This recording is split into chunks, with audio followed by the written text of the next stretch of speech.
నమస్కారం N99 news కి స్వాగతం. హెడ్లైన్ చూద్దాం. అమెరికా మాజీ అధ్యక్షుడిపై కాల్పులు, గాయాల పాలైన ట్రంప్ వెంటనే ఆసుపత్రికి తరలింపు. మోదీ సర్కార్ నన్ను టార్గెట్ చేసింది, ఏఐసిసి ప్రధాన కార్యదర్శి కేసీ వేణుగోపాల్ ఆరోపణ. విశాఖ వాసులకు గుడ్ న్యూస్, చంద్రబాబు పర్యటన తర్వాత మెట్రో రైల్ ప్రాజెక్టులో కదలిక. తెలంగాణకు రెయిన్ అలర్ట్, 4 రోజుల పాటు భారీ వర్షాలు. నరేంద్ర మోడీ ప్రభుత్వం తనను టార్గెట్ చేసిందని ఏఐసిసి ప్రధాన కార్యదర్శి కేసీ వేణుగోపాల్ ఆరోపించారు. తన మొబైల్ ఫోన్ లక్ష్యంగా స్పైవేర్ను గురిపెట్టిందని మండిపడ్డారు. ఈ మేరకు యాపిల్ సంస్థ నుంచి ఆయనకు వచ్చిన అలర్ట్ సందేశాన్ని సోషల్ మీడియాలో పోస్ట్ చేశారు. మోదీజీ, మీకు ప్రియమైన స్పైవేర్ను నా ఫోన్లో పంపిస్తున్నందుకు థ్యాంక్స్. మీరు పంపిన ఈ ప్రత్యేక కాను గురించి యాపిల్ ఎంతో దయతో నన్ను అప్రమత్తం చేసింది. రాజకీయ ప్రత్యర్థులు వెంటబడుతూ వారి గోప్యతతో చొరబడడం మీ సర్కార్ చేస్తున్న నేరపూరిత రాజ్యాంగ విరుద్ధ చర్య. దీన్ని మేము తీవ్రంగా వ్యతిరేకిస్తున్నామని పేర్కొన్నారు. 98 దేశాల్లోని వినియోగదారులకు ఈ అలర్ట్ మెసేజ్లను పంపిస్తున్నామని, వీటితో కలిపి 150 దేశాలకు ఇంతవరకు ఇలాంటివి పంపించామని యాపిల్ తెలిపినట్లు వేణుగోపాల్ పేర్కొన్నారు. విశాఖ వాసులకు కూటమి ప్రభుత్వం అధికారంలోకి వచ్చిన తర్వాత శుభవార్త అందించింది. ఇటీవల విశాఖలో పర్యటించిన ముఖ్యమంత్రి నారా చంద్రబాబు నాయుడు విశాఖ మెట్రో రైల్ ప్రాజెక్టుకు సంబంధించి అధికారులకు దిశానిర్దేశం చేశారు. ఈ నేపథ్యంలోనే విశాఖ మెట్రో రైల్ ప్రాజెక్టులో కొంత కదలికొచ్చింది. విశాఖ నగరాన్ని మరింత అభివృద్ధి చేసేందుకు నడుం బిగించింది. ఈ క్రమంలోనే విశాఖ పర్యటనలో మెట్రో రైల్ ప్రాజెక్టుకు సంబంధించి గతంలో నిర్ణయించిన డిజైన్లకు అధికారులు కొన్ని మార్పులు చేయనున్నారు. విశాఖలో ఎన్హెచ్ఏఐ నిర్మించే ఫ్లైఓవర్ బ్రిడ్జిల ఆధారంగా మెట్రో డిజైన్లు ఉండేలా చర్యలు చేపట్టనున్నారు. ఈ క్రమంలోనే ఎన్హెచ్ఏఐతో సమన్వయం చేసుకుని ముందుకు వెళ్లేందుకు వీలుగా అధికారులు ప్రణాళికలు చేస్తున్నారు. విశాఖ మెట్రో రైల్ ప్రాజెక్టుకు సంబంధించి సీఎం చంద్రబాబు పర్యటన అనంతరం కదలికొచ్చింది. మెట్రో రైలుకు సంబంధించి సమగ్ర ప్రాజెక్టు నివేదిక డిపిఆర్లోనూ కొన్ని మార్పులు చేసే అవకాశం ఉన్నట్లు అధికార వర్గాలు తెలిపాయి.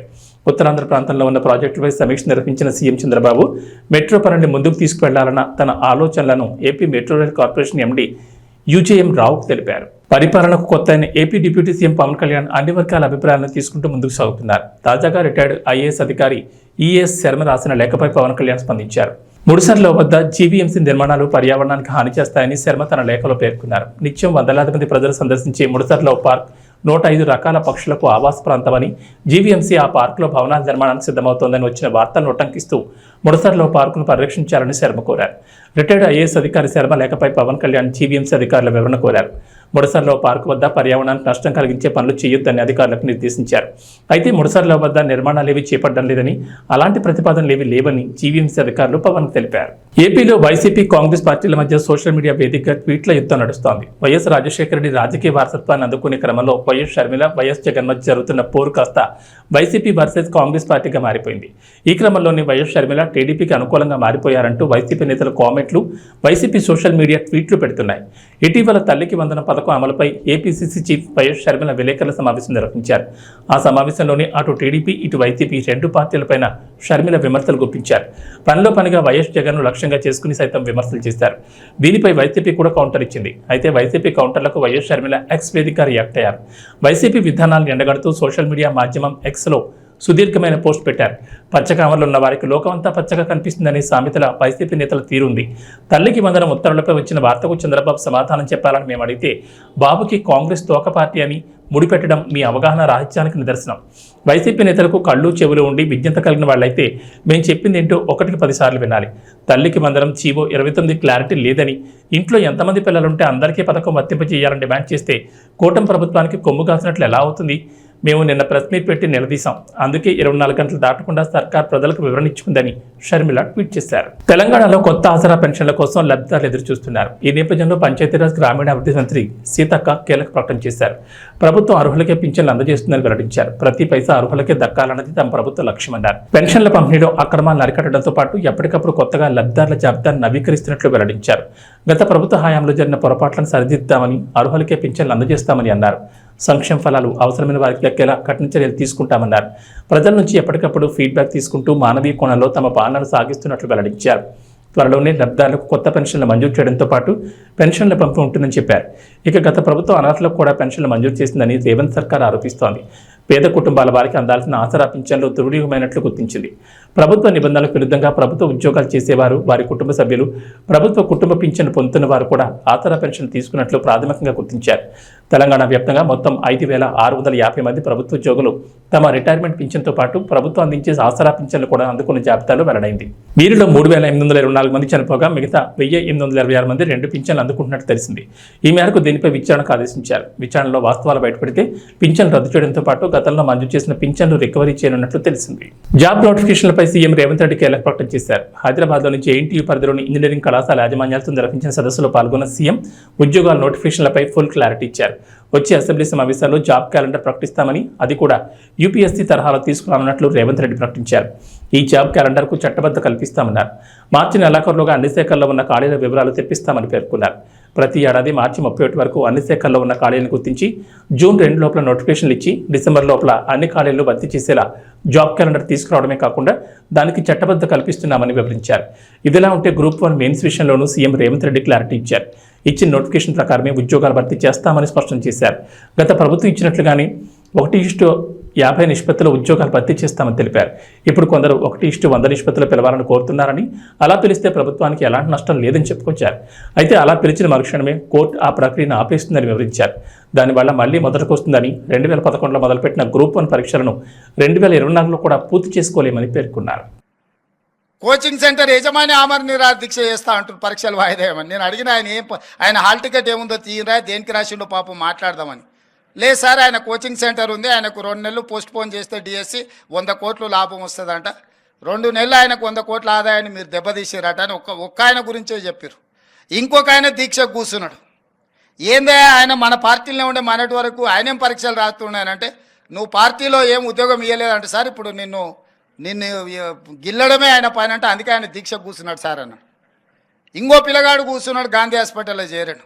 అరే పాపం, నాకు తెలిసినోడే పిల్లగానికి ఏమన్నా కానీ ఏం పరీక్ష రాస్తుండే, అవసరం అయితే స్పెషల్ కోచింగ్ అని ఇప్పిద్దామంటే ఆయన ఏం పరీక్ష రాస్తున్నాడు సార్, ఆయనకు లీడర్ చెప్పిందంటే నువ్వు చేస్తే బాగా పేరు వస్తుంది, నీకు నేను చూసుకుంటా పో అని. నిన్న మన 3 దీక్ష చేస్తే 3 గురించి వివరాలు తెప్పించినాను. ఆ 3లో ఏ ఒక్కడు కూడా ఏ పరీక్ష రాస్తలేడు.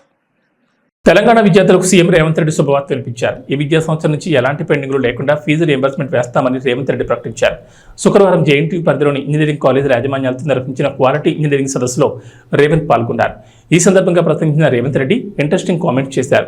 దేశంలో తొలిసారి ఫీజు రియంబర్స్మెంట్ విధానం ప్రవేశపెట్టింది కాంగ్రెస్ ప్రభుత్వమేనని రేవంత్ రెడ్డి చెప్పుకొచ్చారు. అయితే గత ప్రభుత్వం ఫీజు రియంబర్స్మెంట్ నిధులు విడుదల చేయకుండా చాలా వరకు పెండింగ్ పెట్టిందని, తద్వారా కళాశాలలు తీవ్ర ఇబ్బందులు ఎదుర్కొన్నాయని తెలిపారు. అయితే ప్రస్తుత విద్యా సంవత్సరం నుంచి బకాయిలు లేకుండా ఫీజు రియంబర్స్మెంట్ చేయాలని అధికారులకు ఆదేశాలు ఇస్తున్నట్లు చెప్పుకొచ్చారు. ఇక బకాయిలను కూడా 1 టైం సెటిల్మెంట్ చేసేలా మంత్రి శ్రీధర్ బాబుకు బాధ్యతలు ఇవ్వనున్నట్లు తెలిపారు. ఈ విషయంపై ఆర్థిక శాఖతో మాట్లాడి ఓ కొలికి తీసుకొచ్చేలా చూడాలని శ్రీధర్ బాబుకు యూఎస్ఎఫ్ఐ రాష్ట్ర కన్వీనర్ ఎస్పోదే అధ్యక్షుని రాష్ట్ర కమిటీ సమావేశం విజయవాడలోని ఇబ్రహీంపట్నం సంఘం కార్యాలయం నుండి నిర్వహించారు. అక్టోబర్ 18, 19 జాతీయ మహాసభలను విజయవాడ నగరంలో నిర్వహించాలని నిర్ణయించారు. అందుకు సంబంధించిన యూఎస్ఎఫ్ఐ డోర్ స్టిక్కర్స్ను రాష్ట్ర కార్యవర్గం ఆవిష్కరించింది. ఈ జాతీయ మహాసభల్లో విద్యార్థి యువకులు అత్యధికంగా పాల్గొన్నారని, ఎన్డీఏ ప్రభుత్వం అనుసరిస్తున్న విద్యా వ్యతిరేక విధానాలను విద్యార్థులు మేధావులు తిప్పికొట్టాలని, రాష్ట్ర వ్యాప్తంగా ఉన్న సాంఘిక సంక్షేమ హాస్టళ్లలో ఉన్న సమస్యలను తక్షణమే పరిష్కరించాలని, కాస్మెటిక్ ఛార్జీలను విడుదల చేయాలని, తిరిగి పాత పద్ధతిలోనే ఫీజు రియంబర్స్మెంట్ను పునరుద్ధరించాలని, రాష్ట్ర వ్యాప్తంగా యూనివర్సిటీలలో ఖాళీగా ఉన్న వైస్ ఛాన్సలర్ మరియు అధ్యాపకుల ఖాళీలను భర్తీ చేయాలని, ప్రతి యూనివర్సిటీకి 200 కోట్ల కేటాయింపుతో అభివృద్ధికి పాటుపడాలని డిమాండ్ చేశారు. అఖిల భారత మహాసభలను విజయవంతం చేయడానికి విజయవాడ ప్రజలు, ఇతర ప్రాంతాల ప్రజలు హార్దికంగా సహాయ సహకారాలు అందజేయాలని విజ్ఞప్తి చేశారు. ఈ సమావేశానికి వివిధ జిల్లాల నుంచి విద్యార్థి నాయకులు హాజరయ్యారు.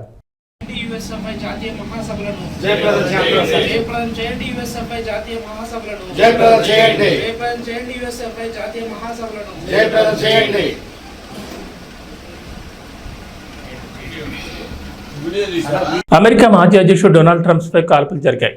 పెన్సిల్వేనియా రాష్ట్రంలోని బట్లర్ సిటీలో ఎన్నికల ప్రచారంలో భాగంగా ఆయన ప్రసంగిస్తుండగా ఈ ఘటన జరిగింది. దీంతో గాయాల పాలైన ట్రంప్ను వెంటనే ఆసుపత్రికి తరలించారు. అమెరికా మాజీ అధ్యక్షుడు డొనాల్డ్ ట్రంప్పై కాల్పులు కలకలం రేపాయి. బుల్లెట్ ఆయన చెవిని తాకుతూ వెళ్లడంతో రక్తస్రావమైంది. గాయపడిన అనంతరం ట్రంప్ పిడికిలు బిగించి నినాదాలు చేస్తున్న వీడియో వైరల్ అవుతోంది. దొండగుడి కాల్పుల్లో సాధారణ పౌరుడు మరణించినట్లు సమాచారం.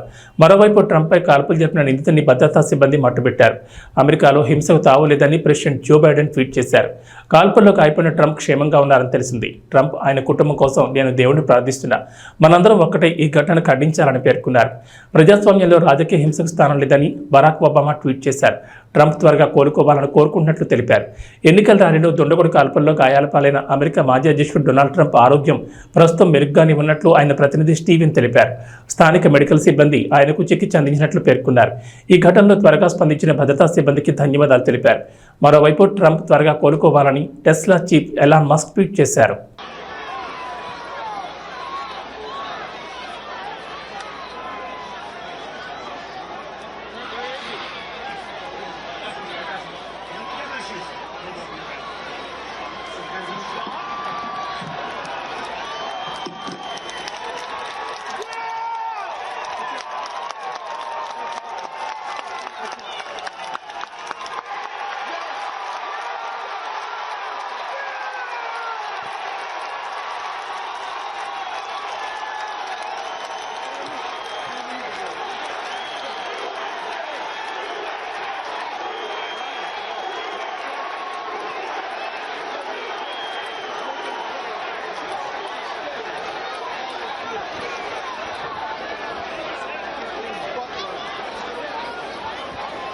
ముగ్గురు దీక్ష చేస్తే దాంట్లో ఒక్కరు కూడా ఏ పరీక్ష రాయట్లేదు. కోచింగ్ సెంటర్ యజమాని పరీక్ష వాయిదా వేయమని ఆమను నిరాహారదీక్ష చేస్తున్నాడు. నేను ఆయన ఏ పరీక్ష రాస్తున్నాడని అడిగితే ఆయనకి కోచింగ్ సెంటర్ ఉంది, 2 నెలలు డిఎస్సి పోస్ట్ పోన్ చేస్తే 100 కోట్ల లాభం వస్తుందని చెప్తున్నారు. ఇంకో ఆయన మన పార్టీలోనే ఉండే కదా, ఆయన ఏ పరీక్ష రాస్తున్నాడు అని దీక్ష ఎందుకు చేస్తున్నాడని అడిగితే నువ్వు పార్టీలో ఏం ఉద్యోగం ఇవ్వలేదని నిన్ను గెలడానికి దీక్ష కూర్చున్నానని చెప్పారు. నాకు తెలిసిన ఇంకో పిల్లగాడు గాంధీ ఆసుపత్రిలో చేరి దీక్ష కూర్చున్నాడు.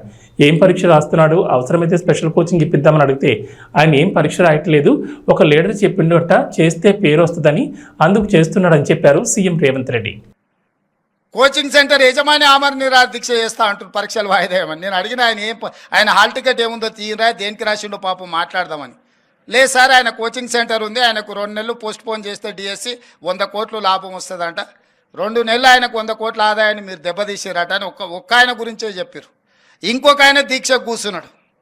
ఏందే ఆయన మన పార్టీలో ఉండే మనటి వరకు ఆయనేం పరీక్షలు రాస్తున్నాయనంటే నువ్వు పార్టీలో ఏం ఉద్యోగం ఇవ్వలేదంటే సార్ ఇప్పుడు నిన్ను గిల్లడమే ఆయన పైన అంటే అందుకే ఆయన దీక్ష కూర్చున్నాడు సార్ అన్న. ఇంకో పిల్లగాడు కూర్చున్నాడు గాంధీ హాస్పిటల్లో చేరాడు. అరే పాపం నాకు తెలిసినోడే పిల్లగానికి ఏమన్నా కానీ ఏం పరీక్ష రాస్తుండే, అవసరం అయితే స్పెషల్ కోచింగ్ అని ఇప్పిద్దామంటే ఆయన ఏం పరీక్ష రాస్తున్నాడు సార్, ఆయనకు లీడర్ చెప్పిందంటే నువ్వు చేస్తే బాగా పేరు వస్తుంది, నీకు నేను చూసుకుంటా పో అని. నిన్న మన 3 దీక్ష చేస్తే 3 గురించి వివరాలు తెప్పించినాను. ఆ 3లో ఏ ఒక్కడు కూడా ఏ పరీక్ష రాస్తలేడు. మార్కెట్లో పారేస్తే కూరగాయలు తెచ్చి ప్రభుత్వ వసతిగృహ విద్యార్థులకు పెడుతున్నారా? మీ ఇంటి పిల్లలకు అయితే ఇలాగా పెడతారా? ప్రభుత్వ వసతిగృహ విద్యార్థులంటే మన బిడ్డలతో సమానంగా చూడాలి. ప్రభుత్వ వసతిగృహ అధికారుల తీరుపై దెందులూరు ఎమ్మెల్యే చింతమనేని ప్రభాకర్ అసంతృప్తిని వ్యక్తం చేశారు. ఏలూరు జిల్లా పెదవేగి మండలం పెదవేగిలోని సాంఘిక సంక్షేమ బాలుర గురుకుల పాఠశాలను శనివారం ఉదయం దెందులూరు ఎమ్మెల్యే చింతమనేని ప్రభాకర్ ఆకస్మికంగా సందర్శించారు. ఈ సందర్భంగా పాఠశాలకు ఇచ్చేసిన ఎమ్మెల్యే చింతమనేని ప్రభాకర్కు స్థానిక నాయకులు, గురుకుల పాఠశాల సిబ్బంది మర్యాదపూర్వకంగా స్వాగతం పలికారు. అనంతరం ఎమ్మెల్యే చింతమనేని ప్రభాకర్ గురుకుల పాఠశాల ఆవరణలోని పరిసరాలను స్వయంగా పరిశీలించారు. పాఠశాల ఆవరణలో పారిశుద్ధ్య నిర్వహణ సరిగా లేకపోవడం, తలుపులు లేని అధ్వాన స్థితిలో ఉన్న విద్యార్థుల స్నానాల గదులను చూసి చింతమనేని ప్రభాకర్ పాఠశాల నిర్వాహకులపై అసంతృప్తిని వ్యక్తం చేశారు. అనంతరం పాఠశాలలోని వంటగదిలో పరిశీలించిన చింతమనేని ప్రభాకర్ నాణ్యత లేని కూరగాయలను, సరుకులను గుర్తించారు. మార్కెట్లో తినడానికి పనికిరామంటూ పడేసే కూరగాయలను తీసుకొచ్చారని ఫైర్ అయ్యారు.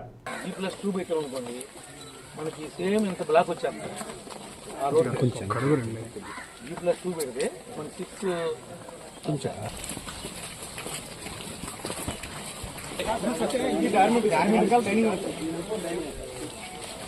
ఎన్ని చేయొచ్చా?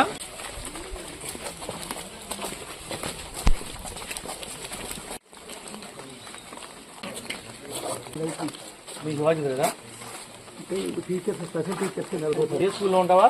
ఇవన్నీ ఏంటి నీ బాధ్యత కదా? స్కూల్ అంతా విజిట్ చేయవా? ఈ చెట్లు ఉన్న నీడకి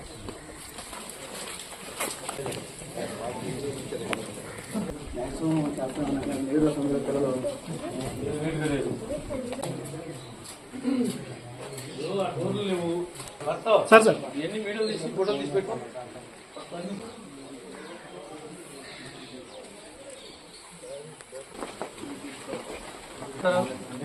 వర్కర్స్ మీరు వర్కర్స్ ఉండాలి కదా, వర్కర్స్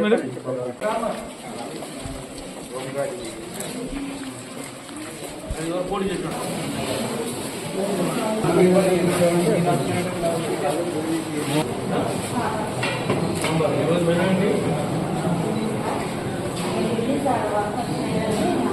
పెట్టావా?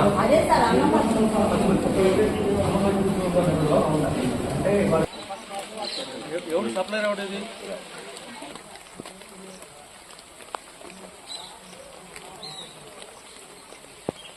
నుంచి ఏ రోజు పాలు కట్ చేసిన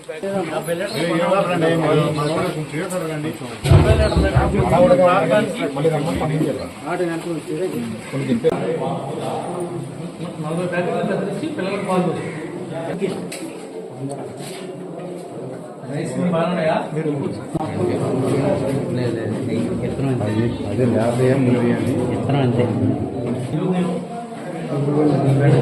సాంబార్ వేసుకుంటే బాగుంటుంది తప్ప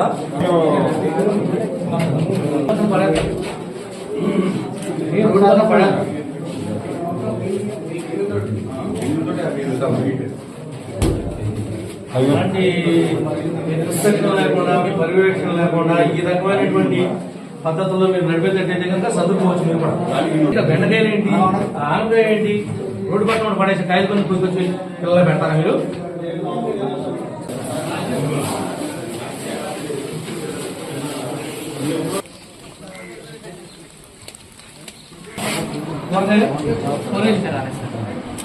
లాస్ట్ వీక్ వచ్చిందే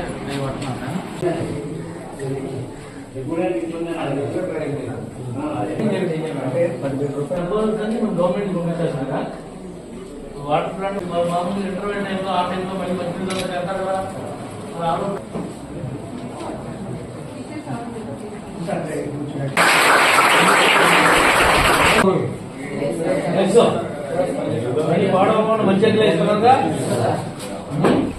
ఈ యొక్క గురుకుల పాఠశాల పెదవేగి, గురుకుల పాఠశాల ఒట్లూరు, ఎవరైతే ఎస్సీ ఎస్టీలకు సంబంధించినటువంటి పేద వర్గాలకు సంబంధించినటువంటి పిల్లలు ఉన్నారో, ఆడపిల్లలు కానీ మగపిల్లలు కానీ, వాళ్ళని చదివించాలి, చదువుతోనే వాళ్ళ యొక్క అభివృద్ధి సాధ్యపడుతుంది అనేటువంటి విషయాన్ని గట్టిగా నమ్మినటువంటి వ్యక్తి స్వర్గీయ నందమూరి తారక రామారావు గారు. ఆయన పెట్టినటువంటి ఈ గురుకులాలే ఈనాడు నడుస్తూ ఉన్నాయి. దీంట్లో సీట్ల కోసం అనేక మంది మరి చాలా ఇబ్బంది పడి వాళ్ళ పిల్లలను చదివిద్దాం, ప్రయోజకులు చేద్దామని కలలు కంటా ఉన్నారు. ఇప్పుడు పెదవేగిలో ఉన్నటువంటి 650 మందికి సరిపడా మగపిల్లలకి 5th క్లాస్ నుంచి ఇంటర్మీడియట్ వరకు ఉంది. మరొక 5th క్లాస్ నుంచి ఇంటర్మీడియట్ వరకు మరొక మగపిల్లలకి 650 మందికి. ఒట్టూరులో ఎంత మేడం వస్తుంది? అక్కడ కూడా 640 మందికి ఆడపిల్లలకు ఉంది. మరొక 640 మంది ఆడపిల్లలకు కూడా అక్కడ అవకాశం ఏర్పడే విధంగా ప్రయత్నం చేస్తాం. 2019లో నేను ఎమ్మెల్యేగా ఉన్నప్పుడు ఇదే పాఠశాలలో అదనంగా 5th క్లాస్ కాడి నుంచి ఇంటర్మీడియట్ వరకు సెక్షన్ వైజ్ పెంచుకుంటూ వెళ్ళడం కోసం నేను అనుమతి తీసుకొచ్చాను. ఎక్కడ అది కార్యరూపం ఇప్పుడు ఈనాటి వరకు కూడా దాల్చలేదు. ఇక్కడ ఉన్నటువంటి ప్రిన్సిపల్ వారు కానీ, డీసీ వారు కానీ, స్టాఫ్ కానీ, సిబ్బంది కానీ మీరు ప్రత్యేకంగా దృష్టి పెట్టాల్సినటువంటి అవసరం ఉంది. ఎక్కడ పాలల్లో ఒక్క చుక్క నీళ్లు కడవకూడదు. నాణ్యమైనటువంటి కూరగాయలను వాడాలి, నాణ్యమైనటువంటి వాళ్ళకి చికెన్ పెట్టాలి, గుడ్డు పెట్టాలి, ఫ్రూట్ పెట్టాలి. మెనూలో ఏమాత్రం రాజీ పడినా మరి మా సర్పంచ్ గారు ఎప్పుడైనా విజిట్ చేస్తాడు. జాగ్రత్తగా పిల్లల్ని తీర్చిదిద్దుతారని మనస్ఫూర్తిగా ఆశిస్తూ మీ అందరి దగ్గర సెలవు. మంత్రి నిమ్మల రామానాయుడికి పుష్పగుచ్చం అందజేసి స్వాగతం పలికారు పురపాలక శాఖ మంత్రి డాక్టర్ పొంగూరు నారాయణ. జిల్లాలోని జలాశయాలను పరిశీలించేందుకు తొలిసారిగా రాష్ట్ర జలవనరుల శాఖ మంత్రి నిమ్మల రామానాయుడు నెల్లూరుకు ఇచ్చేశారు. నెల్లూరు ఆర్ఎండ్బి గెస్ట్ హౌస్ లో విడుదల చేసిన మంత్రిని నెల్లూరు జిల్లా మంత్రి డాక్టర్ పొంగూరు నారాయణ, ఆనం రామనారాయణ రెడ్డి మర్యాదపూర్వకంగా కలిసి పుష్పగుచ్చం అందజేసి శాలువాలతో సత్కరించి ఘన స్వాగతం పలికారు. అనంతరం పలు విషయాలతో పాటు జిల్లాలో ఉన్న జలవనరులపై సుదీర్ఘంగా చర్చించుకున్నారు. వారి వెంట ఎంపీ వేమిరెడ్డి ప్రభాకర్ రెడ్డి, జాతీయ ప్రధాన కార్యదర్శి బేత రవిచంద్ర, ఎమ్మెల్యేలు సోమిరెడ్డి చంద్రమోహన్ రెడ్డి, దగ్గుబాటి కృష్ణారెడ్డి, వేమిరెడ్డి ప్రశాంత్ రెడ్డి, జిల్లా అధ్యక్షుడు అబ్దుల్ అజీజ్తో పాటు జిల్లా కలెక్టర్ ఆనంద్ ఉన్నారు.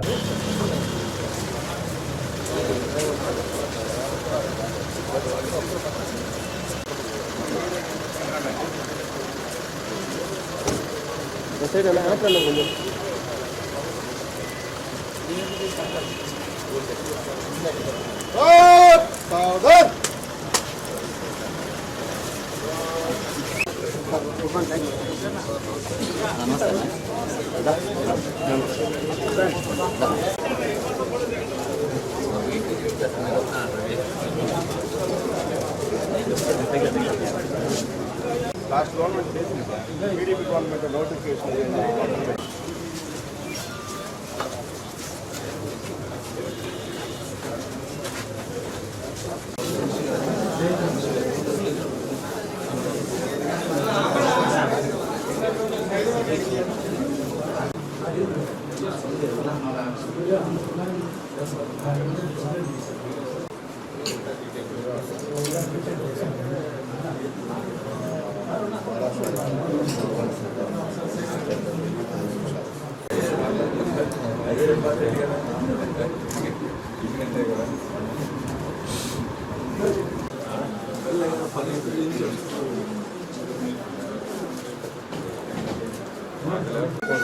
అన్న సైడ్ అన్న